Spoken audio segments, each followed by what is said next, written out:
Mahal pala yun.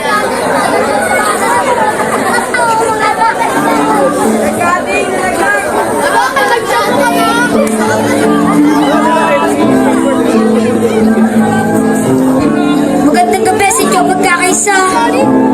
Ako nga pala si Josh. Meron lang akong gusto sabihin sa inyo. Bakit nga ba mahirap pa rin ang Pilipinas? Ito ang dahilan at sana makinig kayo. Ako ay bata lang pero bukas mata ako sa paligid. Kahirapan ng marami akin ang sinasaisip. Isinarin sa pagsulat gumawa ng mga hit. Ako ang boses ng kabataan at mga nananagilig. Ang tatarong kurakot, buhayin ang kurakot. At sa mga namumulan na kurang, kayo ang salot. Mundo nating matamot, gusto ko na sumabog. Tama ang pinaglalaban, bakit ako matatakot? Kaya natin nahirap, nahirap na bumiglas na dahil sa mga mata.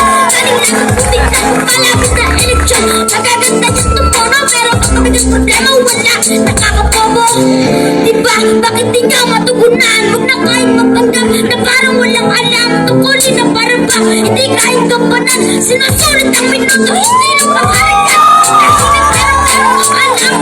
Ay namin di babalik sa sawa na kami kumakalaban sa sistema na dapat kayong mismo matagulit. Problema sa Pinas, mahirap lang tinutuwag. Mahirap lang alamin kung sino ba mga tunay at tunay na salarin. Sa problema na ito, paano ba pagkaanin mga mali nilang gawa tayong sumasalutin? Tayo rin ang gumagawa ng sarili natin ikapaghihirap. Kasi tayo yung nagluluklok doon sa mga taong numero unong nagpapahirap sa atin. Droga at patayan, wala na bang hintuan? Mga mastis na lagi, nalang nasalansangan. Bukang na tayo habang sila ang kasarapan. Nabuhay lagi dahil magnanakaw sa ating bayan.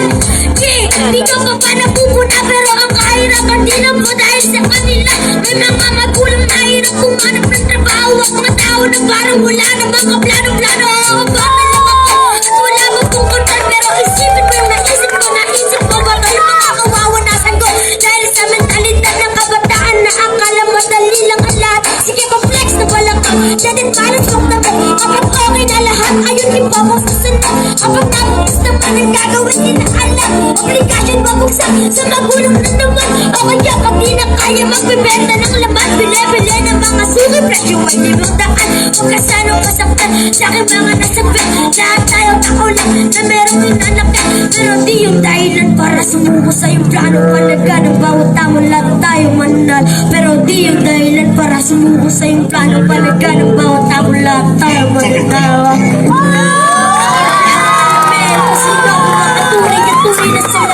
Sa problema na ito o baka tayo rin. Mabigat ba na problema ba